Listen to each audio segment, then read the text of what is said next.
Isn't this rock we call home just gorgeous? We were only gifted one, so it's a good thing we got suited a nice one, huh?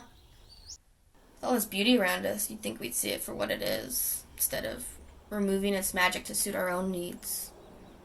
But this is the world we live in, and this is how we take care of it.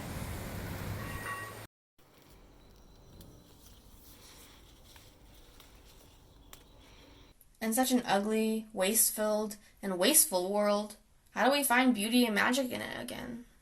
Hopefully I can show you how I've learned to navigate this dichotomy of life myself. Growing up, I constantly hunted for fairies. I knew they were out there, I just had to find them. I even went so far as to make houses and traps for them just so I could catch them in the act of existing. But eventually, like the rest of my childhood memorabilia, this fantasy got tossed aside too. The relationship I have with my waste probably reveals more than I'd ever willingly share. My values can be found by what's not in my trash far more than what's in it or what I surround myself with. I've learned that the amount of respect you show to an object after it's lost its use to you reveals how grateful you were for that object in the first place. And the amount of forethought that goes into where your waste ends up shows the depths of your compassion.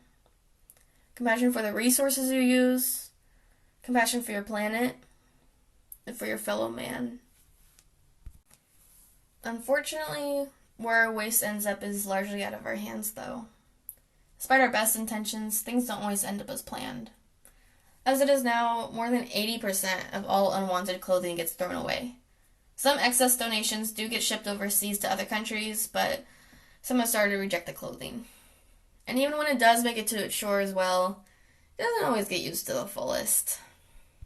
You may be thinking to yourself, oh, but that's not my fault, right? I did my due diligence. I donated. I thought it was going to a good cause. Well, yes, you did your best, but that doesn't always mean it was the best thing to do. This is a moral gray area, just like everything in life. There are a lot of other pathways you can send your waste on that utilize them better. And maybe there's something cute or magical waiting at the end of one of these paths, too. Ever heard of the 3 R's? Well, most of us leave at the last R, recycle, and call it good. If we even manage to do that. As a collective, we have just shifted away from the days of reduction and reusing and are solely focused on the here and the now and the new.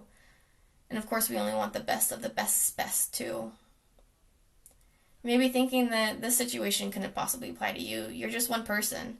How could you actually throw away all that much?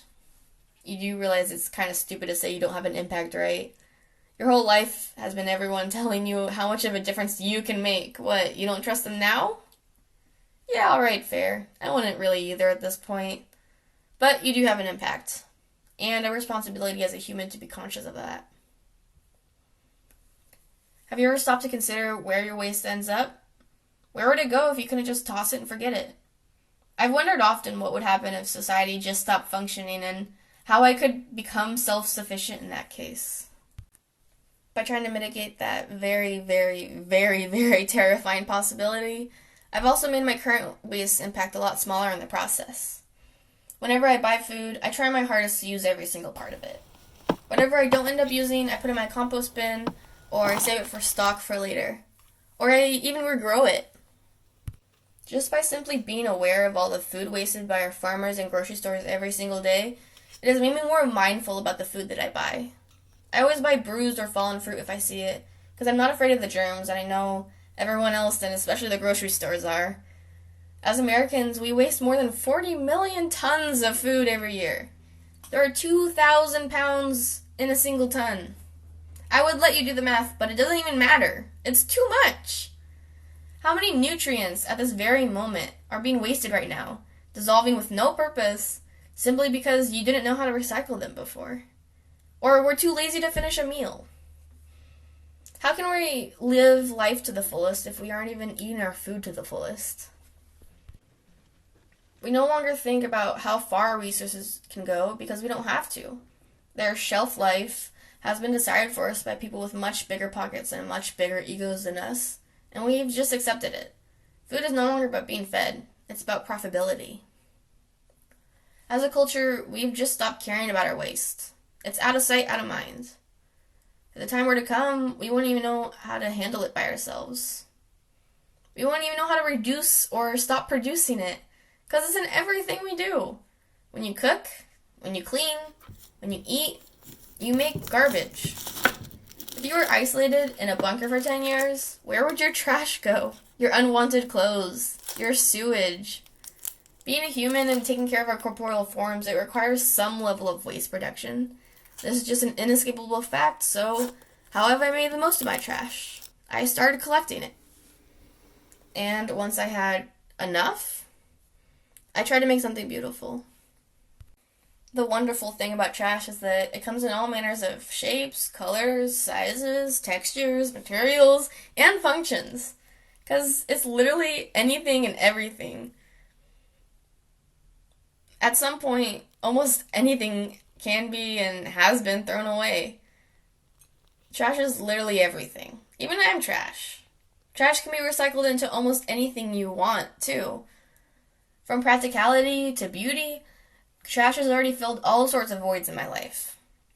All those non-recyclables, plastics, metals, broken glass, broken electronics that you just never knew what to do with before, they can have another purpose besides being garbage if you're creative enough.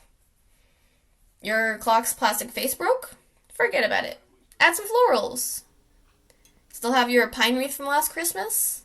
Save the skeleton and bring some joy year-round. Almost anything can be made beautiful again once it's got a fresh coat of paint and maybe a little decoration. All those tiny plastic bottle caps that can't be recycled, they could have had a purpose besides being a fish's dinner. You can make these purposeless things have meaning again. The problem is, unlike everything else in your life, you have to decide its purpose now.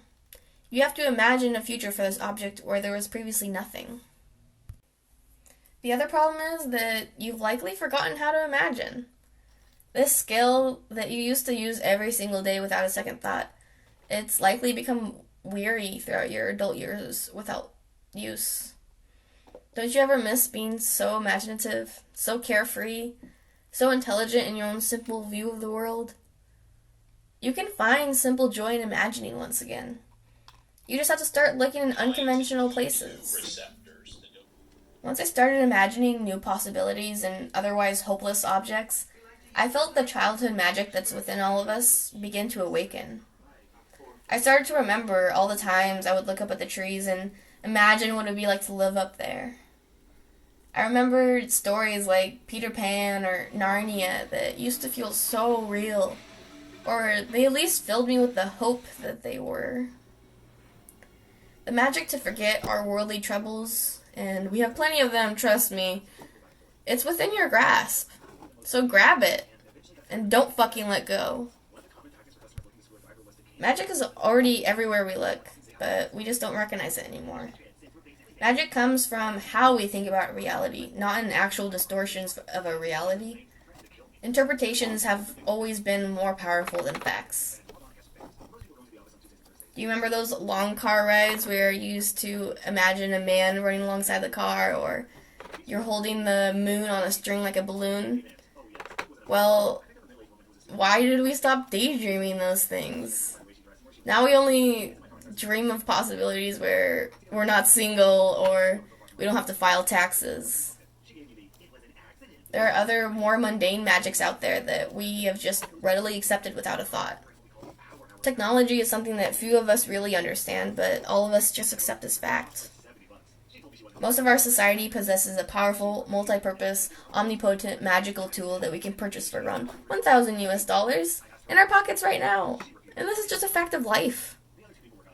How is the world we live in, the technological advances that benefit... How is the world we live in, the technological advances that we benefit from, the science that dictates our lives, not a miracle of in itself?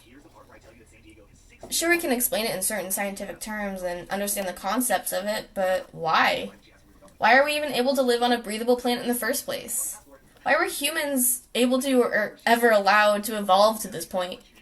How is our entire universe's existence not in itself one big elaborate magic trick? Regardless of your religion or ideology, magic is still a part of it.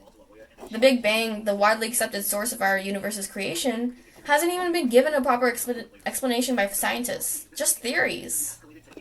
I find it way easier to take the pill that is reality if there's some kind of magic, some third element involved to swallow it with. My adult brain doesn't like to think that magic or gods are actually real, but my childish heart still imagines. My childish heart still wants to bring magic into my reality somehow, to capture it. And what is the act of transformation besides our own forms of magic?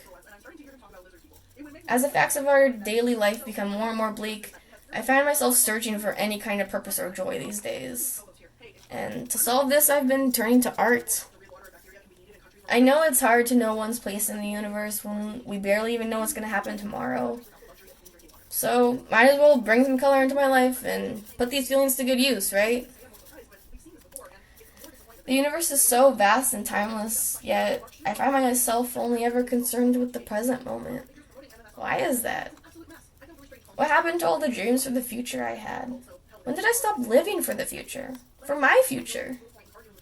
When did I stop hoping for the possibility of change? When did I stop knowing that change was possible and just started hoping for it? We aren't fish, so we need to start thinking outside of our fishbowl. We need to stop questioning our reality and just start to love it as it comes. Why do we bother with fame or immortality when the only thing that transcends our limited existence is inorganic materials?